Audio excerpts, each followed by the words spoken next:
I'm going to pitch you two things for PS6, and I want you to tell me what you think. The first one is, like in Spider-Man 2 and like in Death, what was called Rollerdrome. Every game, there's an API that sits on top of the system, unless it's kind of like, certain games, multiplayer games, blah, blah. Most games would be forced to use an API that allows the game, the hardware, to say, slow the game down up to like 25%. So I can play Stellar Blade at 42%. You can play it at 100%.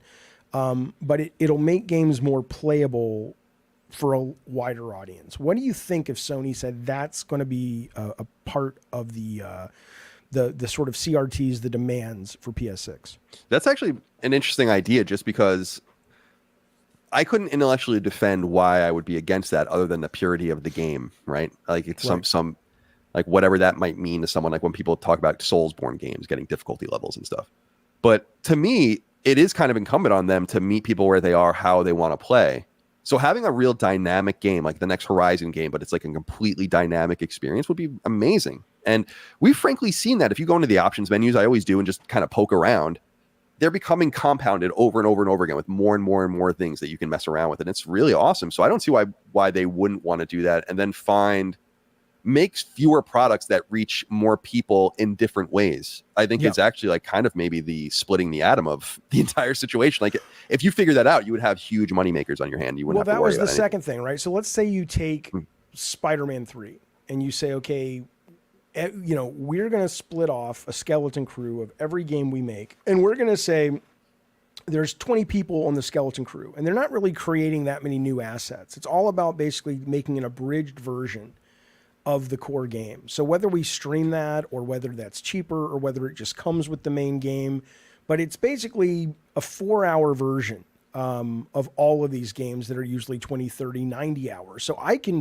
quote finish Final Fantasy Rebirth, but I'm not going to finish it the way you did. I'm still going to get the story, I'm going to get the experience, but it's going to be a human designed, crafted experience to say, not everybody wants to sit through 90 hours. And Sony kind of as a publisher said, we're going to start pushing our developers to do that and supporting that. Do you think that would be a problem, or do you think that would be a good thing at a business level?